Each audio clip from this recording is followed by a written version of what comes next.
Assalamualaikum warahmatullahi wabarakatuh. Saya Yudi Pramuka, tukang donat dari para YouTuber tertua di semesta.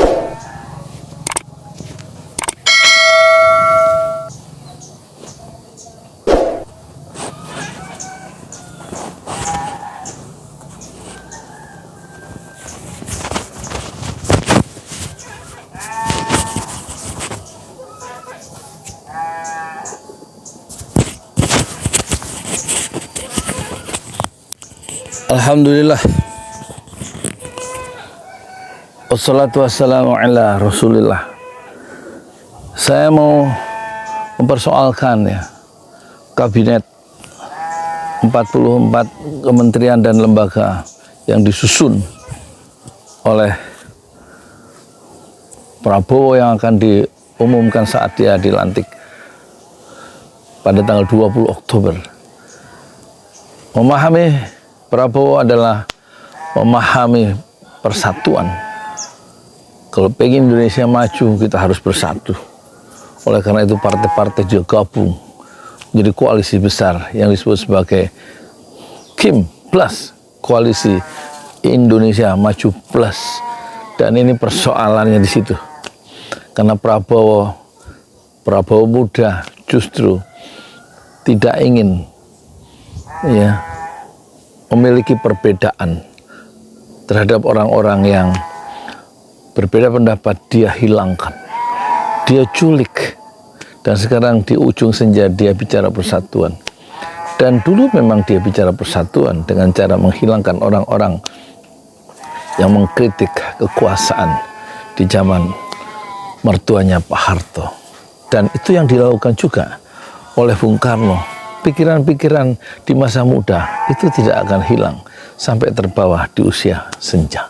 Bung Karno dulu menulis nanti kita kaitkan dengan Prabowo dan Anies Baswedan Bung Karno dulu menulis tahun 26, karena Bung Karno lahir tahun 1901, berarti usianya 25. Menulis satu artikel yang panjang tapi artikel itu menarik, ditulis pada saat dia umur 25, karena dia menulisnya di majalah Suluh Indonesia Muda tahun 26. Nanti saya sertakan tulisan asli dari Bung Karno. Tulisannya adalah nasionalisme, Islamisme, dan Marxisme. Ketiga haluan atau gelombang perjuangan ini harus bersatu untuk mengusir kolonial penjajah, untuk kita bersama-sama, tiga haluan yang berbeda faham, Weltanschauung, dan juga berbeda paham dalam orientasi kehidupan itu, supaya sama-sama masuk dalam kapal persatuan menuju Indonesia merdeka. Kira-kira itu tesis dari Bung Karno muda yang nanti ditransformasikan ketika dia punya kekuasaan, itu menjadi nasakom nasionalisme, agama, dan komunisme. Itu adalah gagasan lama Bung Karno muda yang dia tulis. Ada tulisan jejak-jejak intelektualnya secara tertulis yang berjudul nasionalisme, Islamisme, dan Marxisme. Hendaknya ketiga haluan ini, tiga faham ini jangan berantem, tapi hendaknya saling bahu-membahu untuk mencapai Indonesia merdeka, melawan kolonialisme, melawan penjajahan. Waktu itu penjajahan di Asia dalam konteks Indonesia tentu penjajahan Belanda. Dan itu ditawarkan gagasan itu oleh Bung Karno, yaitu persatuan Indonesia, yang isinya kemudian di challenge oleh tokoh-tokoh Islam dalam pergerakan nasional. Bukan persatuan, itu persatian katanya. Persatian. Dan kita tidak bahas persatian, tapi persatuan kayak Bung Karno. Kolonialisme atau penjajahan orang-orang Eropa dan menjajah negeri Asia termasuk Indonesia atau Nusantara waktu itu sebelum ada nama Indonesia, adalah mereka datang ke sini semata-mata untuk cari uang, cari rezeki katanya. Kenapa? Ya mereka datang ke negara-negara yang kemudian mereka jajah, negara-negara Asia, itu bukan untuk mencari kemasyhuran. Mereka berlayar jauh meninggalkan Eropa Barat itu. bukan ingin melihat panorama yang indah di Asia, di garis di Katulistiwa, di sepotong surga, ya. Katulistiwa kata pujangga besar Multatuli. Mereka datang, ya, ke Indonesia itu bukan karena penduduk di negerinya itu sudah padat, tidak, tapi kata Bung Karno mereka datang mengikuti satu pemikir dari Belanda itu, Dietrich Schaeffer itu. Dalam tulisan itu mereka semata-mata karena kekurangan rezeki, mencari rezeki di negeri-negeri yang kemudian mereka jajah, mereka kolonialisasi, berwindu-windu kata Bung Karno, mereka sudah memasukkan kekayaan ke kantong orang-orang Eropa dari bumi-bumi Asia yang mereka jajah itu. Jadi dalam konteks persatuan yang dimaksudkan oleh Bung Karno adalah bagaimana menyatukan gerakan perlawanan meskipun ideologinya berbeda untuk sama-sama menumpang kapal persatuan menuju Indonesia merdeka. Pertanyaan kita, apakah gagasan itu dibawa terus sampai tua? Iya, dalam Nasakom dia juga menyatukan nasionalisme, yaitu PNI, kemudian agama, Partai Nahdlatul Ulama, dan KOM, Partai Komunis. Dan apakah percobaan menyatukan itu berhasil? Ternyata berhasil masuk sama-sama dalam perang saudara dan 3 juta orang mati menurut Sarwo Edi Wibowo gara-gara pemberontakan PKI. Jadi gagasan persatuan itu berakhir di lubang buaya dan mati 3 juta. Tapi setidak-tidaknya menurut tafsir dalam tafsir Al-Azhar karya Buya Hamka itu setidak-tidaknya 500.000 yang mati saling membunuh karena pertikaian faham politik, ya, antara komunisme dan Islamisme, kira-kira begitu.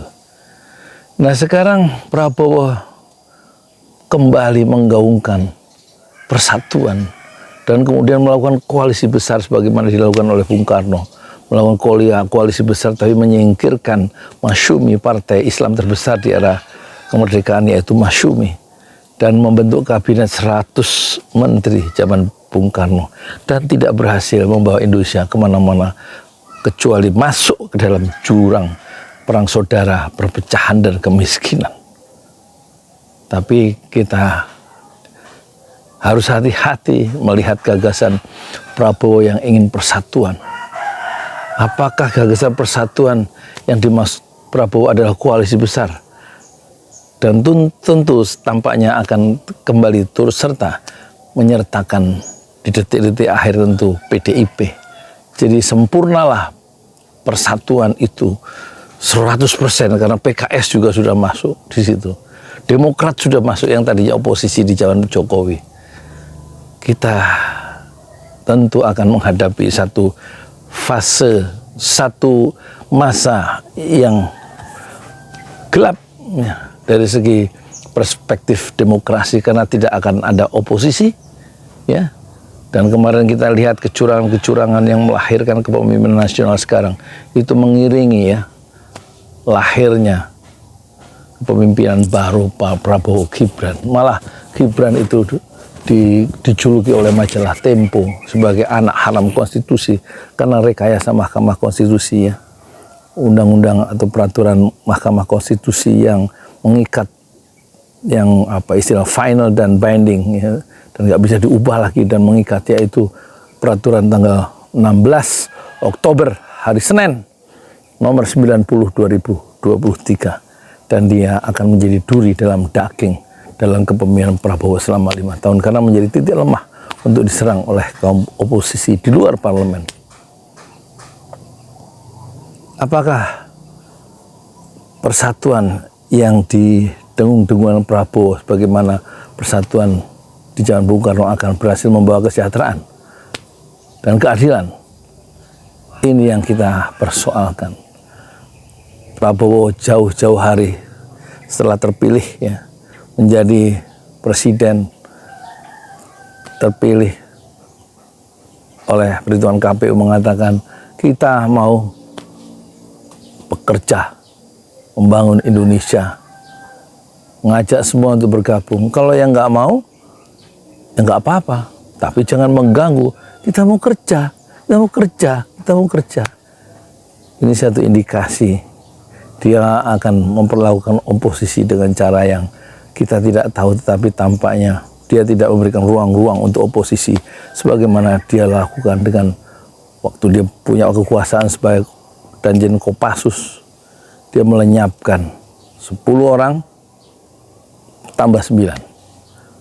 Setelah dikritik keras oleh kaum oposisi tahun 98, akhirnya Prabowo melepaskan yang dia culik dan dia kemudian dipecat oleh Dewan Kehormatan Perwira, kan, yang ditandatangani salah satunya oleh SBY yang sekarang bergabung dengan Prabowo, ditandatangani oleh Agung Gumelar, Dewan Kehormatan Perwira, yang mengakhiri karir militer dari Prabowo karena dia terbukti melakukan penculikan. 9 yang semua yang saya culik, semua saya lepaskan dalam keadaan hidup, kata Prabowo. Tetapi fakta menunjukkan 1 mati dan 9 tidak kembali. Keluarganya menanti selama 25 tahun dan bertanya kepada para penculik, nah siapa yang menculik?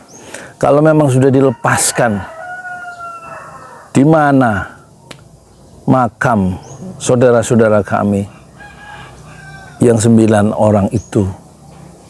Di mana pusaranya? Sudah 25 tahun, 26 tahun kami menanti. Di mana kuburannya sehingga kita bisa berziarah terhadap makam mereka, karena mereka tidak pernah kembali, 9 orang itu. Prabowo tidak bisa memberikan jawaban karena dia hanya bisa menjawab, semua yang saya culik semua kembali dalam keadaan hidup. Tapi faktanya keluarga sudah 26 tahun menanti, kemana anggota keluarga kami yang 9 orang itu tidak pernah kembali. Yang hidup ya hidup dan mati 1, konon begitu. Nah sekarang apakah berubah sikap Prabowo terhadap oposisi yang mencalon kekuasaan saat dia masih menjadi menantu Pak Harto? Tampaknya gagasan lama, sikap politik lama itu tidak akan berubah sampai dia lanjut usia, sebagaimana Bung Karno kegandrungan untuk menyatukan nasionalisme, Islamisme dan Marxisme itu diberikan kaki saat dia jadi presiden seumur hidup di ujung tahun 60-an dengan konsep Nasakom dan membentuk kabinet 100 menteri. Tampaknya Prabowo tidak akan menghilangkan atau tidak akan lenyap sikap dia terhadap oposisi saat dia melakukan satu koalisi besar dan mengagungkan dengan persatuan Indonesia Maju, tapi mudah di-challenge oleh Anies Baswedan. Buat apa persatuan kalau tidak ada keadilan? Bukankah pilar demokrasi ada 3? 1, election, pemilihan umum yang jujur dan adil. Dan itu tidak terjadi dalam pemilihan Pilpres tahun 2024, 14 Februari kemarin. Pertama, pilar demokrasi yang pertama, election yang jujur dan adil. Yang kedua, oposisi diberikan ruang, ya. Oposisi dan oposisi tidak diberikan ruang tampaknya, karena semua partai itu kemudian dirangkul menjadi satu dalam satu keranjang besar koalisi, dan tidak ada lagi oposisi di parlemen. Dan itu yang berbahaya untuk demokrasi. Demokrasi yang kemarin menurut majalah Tempo ditarik mundur oleh Jokowi, dan itu adalah sumbangan Jokowi dan partai-partai yang sekarang masih ada, karena mereka juga koalisi besar, ya, sampai 70-10% oleh berkoalisi dengan presiden, kan, dengan eksekutif. Gerindra, Golkar, PAN, Demokrat, Demokrat tidak waktu itu.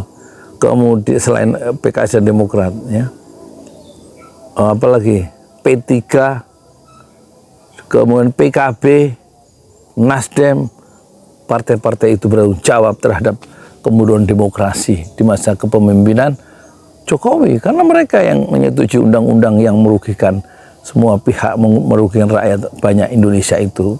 Karena sumbangsih partai-partai yang saya sebut tadi, Nasdem, Golkar, Gerindra, PAN, P3, dan lain-lain. Dalam koalisi besar, 60-70% zaman Jokowi. Nah sekarang partai-partai yang merusak demokrasi itu, sekarang bergabung kembali dalam koalisi besar.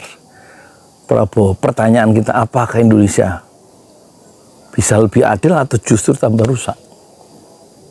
Apalagi Prabowo sekarang tentu dia tidak akan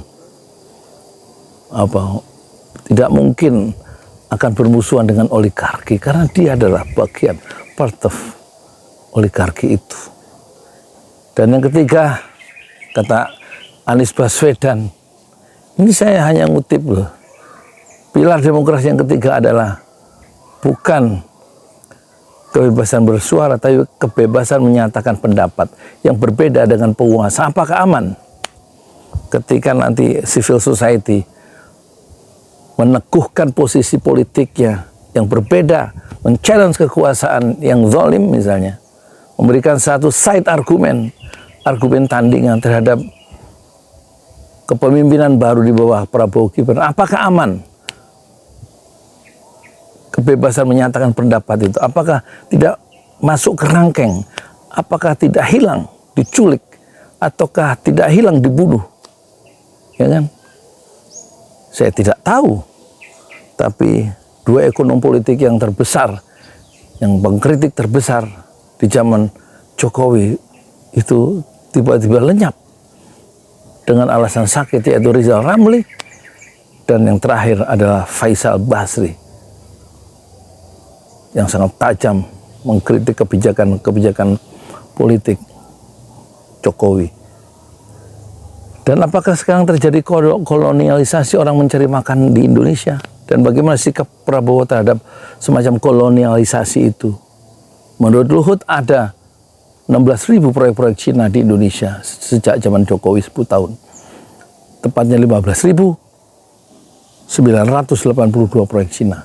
Dan mereka mencari rezeki di sini. Ya. Pertanyaannya, apakah Prabowo bisa mengembalikan orang-orang asing ke negerinya dan biarkan Indonesia menjadi tuan rumah ya, bagi bangsanya sendiri, bangsa sendiri menjadi tuan rumah di negerinya sendiri, biarkan orang Indonesia mencari makan begitu bebas di negerinya sendiri, bukan menjadi kuli dari proyek-proyek Cina yang 16.000 itu. Apakah terjadi transfer teknologi? Ya tidak. Kita digaji standar UMR, kata Faisal Basri.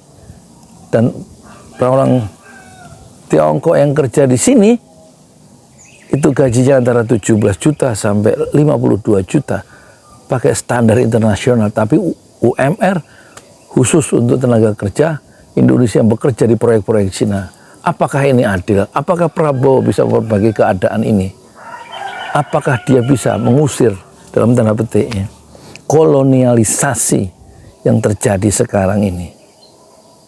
Dalam konteks kolonialisasi, penjajahan orang-orang Eropa Barat. Dulu di awal abad 20 itu coba diusir oleh Soekarno dengan resep persatuan. Apakah sekarang kolonialisasi yang ada sekarang ini, baik penguasaan sumber daya alam seperti di Freeport oleh Amerika dan di tempat-tempat lain oleh Perancis, oleh yang lain-lain, dan juga nikel oleh Tiongkok, itukah bisa dinikmati sumber daya alam itu oleh bangsanya sendiri? Bagaimana sikap Prabowo ya dengan gagasan persatuan koalisi besar itu? Tetapi menurut Anies Baswedan yang pernah memberikan nilai 11 dari 100 untuk Prabowo dalam debat Capres kemarin, tampaknya Prabowo agak kesulitan untuk membayang-bayangi penguasaan sumber-sumber daya alam kita yang sudah dikeruk oleh Tiongkok. Menurut Faisal Basri, terakhir ya, supaya tidak terlalu panjang. Cadangan nikel kita itu sama dengan cadangan nikel Australia, yaitu 21,5 juta ton.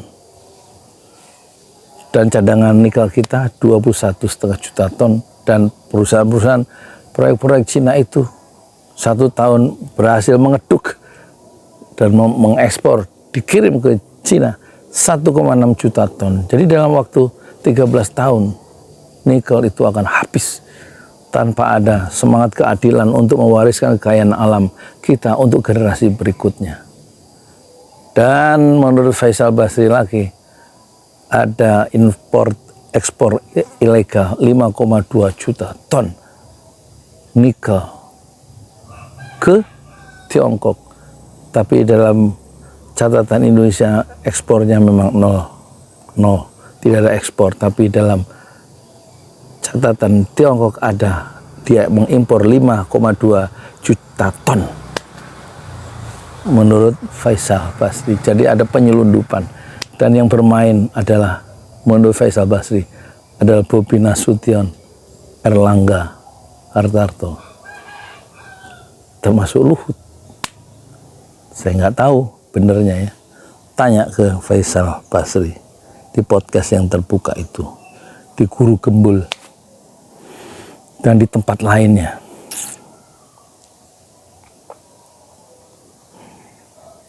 Bisakah koalisi besar yang dibangun oleh Prabowo itu memiliki keadilan?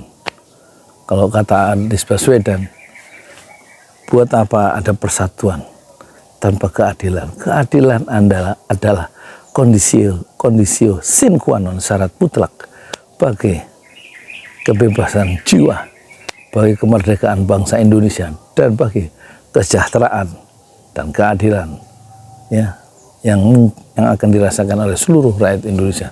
Keadilan adalah sumber keseluruhan dari kesejahteraan kita semua. Saya Yudi Pramuko, tukang donat dari Panu, YouTuber tertua di semesta Fasbir Sobron Jamila. Bersabarlah dengan kesabaran yang indah. Assalamualaikum warahmatullahi wabarakatuh. Di jalan Allah. Ini Masjid Enam Syuhada lagi dikunjungi sama Ketua Hilmi. Modal awalnya berapa Pak Yudi Pramuko? 750.000. 750.000 rupiah aja. Jadi ini 500 jutaan nih barang. Sekarang udah habis 310. Masya Allah, tuh udah pakai keramik, laponnya tinggal. Granit tuh kayak marmer. Tuh, Masya Allah nih, sampai juga kita ke sini. Masjid Enam Syuhada, ngapa namanya Masjid Enam Syuhada, Ya, Pak Yudi? kita mau mendokumentasikan perjuangan dakwahan nama anak muda pengawal Habib Rizik Syihab itu. Masya Allah. Yang dibunuh sama orang jahat di kilometer 50. Kilometer 50 ya. Itu kan simbol memperjuangkan dakwah itu kita harus memberikan segalanya untuk Islam kan ya. Untuk Masya dakwah Islam. Allah. Dan nama anak muda itulah yang sudah memberikan segalanya untuk Islam. Masya Allah. Apa nanti nama pemuda itu ada juga di sini mungkin diterahkan? Mungkin namanya 6 syuhada. 6 syuhada itu, 6 syuhada dipasang di sini, 6 syuhada. Bip Ali, apa yang dikomentarin dari ini semua, Bip Ali? Masya Allah, luar biasa. Dari uang 700.000, kalau pengen ternyata bisa. Bisa. Allah kirim. Tuh, bisa. Ya, dengan masuk satu gang kecil, tapi Bapak ini luar biasa. Kecil tuh. Masya Allah ya. Satu call aja. Masya Allah. Perjuangan Pak Yudi Pramuko, YouTuber sejagat paling tua. Tertua di semesta. Tertua di semesta. Masya Allah. Tukang donat. Tukang donat. Tukang donat dari Paru. Ini saya laporkan dari lapangan ini, langsung dari Masjid Enam Syuhada. Masya Allah. Dan ini dia. Dalam lihat ah. Tuh lihat tuh masjidnya. Tuh imamnya situ tuh. Malam-malam lagi kita. Masya Allah. Masih kurang nih. Atapnya katanya transfer aja. Masjid Enam Syuhada sebentar lagi selesai. Dinding lubang angin sebagian sudah terpasang, lantai 2, dan kemudian plafon termasuk lantai bukan keramik, granit 150 dus bersama tiang-tiang yang ada 16 setinggi 4,5 meter. Kemudian finishing terakhir adalah tangga menjebol atap ya, lantai pertama untuk masuk ke lantai 2. Inilah Masjid Enam Syuhada. 2,5 tahun lalu dimulai pada 2 Agustus hari Senin 2021. Tinggal sedikit lagi insya Allah, dan lantainya dari keramik, bukan keramik, granit, sudah diresmikan lantai pertama. Nanti lantai kedua lewat sini tangganya jebol untuk masuk ke lantai 2. Inilah Masjid Enam Syuhada yang sangat megah karena dari bahan-bahan pilihan, kualitas nomor 1.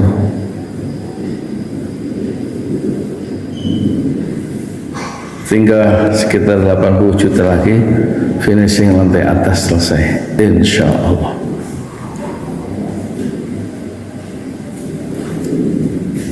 Ya, inilah Masjid Enam Syuhada yang sangat bersejarah ya dalam sejarah dakwah Indonesia modern, insya Allah, karena ini dibangun dalam konteks kezaliman rejim penguasa yang sudah membunuh 6 santri dari front pembela Islam, dan kita abadikan pengorbanan dan perjuangan dakwah mereka, sehingga kita sebut namanya Masjid Enam Syuhada. Mereka mengawal perjalanan dakwah gurunya Habib Rizik Syihab, dan mereka dicegat oleh orang-orang jahat di kilometer 50. Saya Yudi Pramuko, tukang donat dari Parung Juber, tertua di semesta fasbir sabrun jamila. Bersabarlah dengan kesabaran yang indah. Assalamualaikum warahmatullahi wabarakatuh. Assalamualaikum warahmatullahi wabarakatuh. Saya Yudi Pramuko, tukang donat dari Parung Juber, tertua di semesta. Terima kasih ya kepada Ibu Diah Listiorini yang sudah memesan buku biografi politik Anies Baswedan ya, senilai 200.000.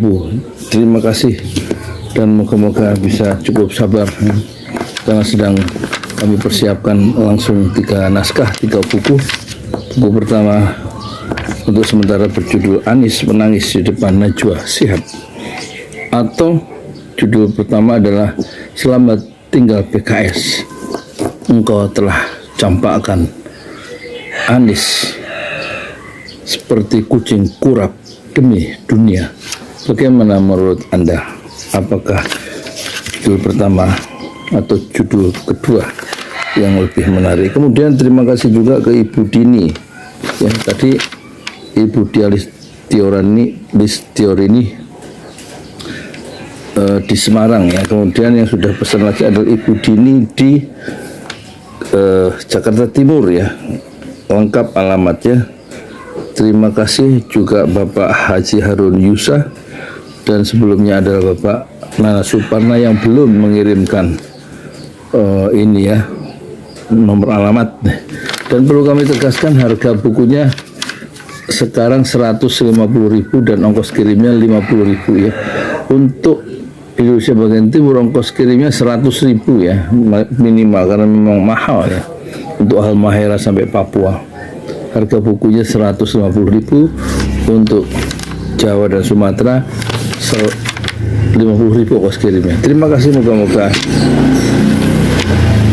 bukunya lekas terbit sebelum 20 Oktober ya, insya Allah. Silakan bagi yang ingin transfer, kami tunggu. Kami sudah menulis 50 buku, termasuk biografi politik Menteri Profesor Dr. Yusril Ihza Mahendra yang kami tulis sendirian 200 halaman dan sudah di launching di Perpustakaan Nasional beberapa tahun yang lalu. Dan juga buku tentang Prabowo 5 tahun yang lalu kita tulis judul Prabowo mencoba tidak menyerah. Kami tunggu transferannya sekarang ya. Bismillah. Karena uang yang masuk baru bisa untuk nyetak. Sehari-harinya saya tukang bubur ayamnya. Saya Yudi Pramuko, tukang donat dari Parung YouTuber tertua di semesta Fasbir Sabran Jamil. Sabarlah dengan kesabaran yang indah. Assalamualaikum warahmatullahi wabarakatuh.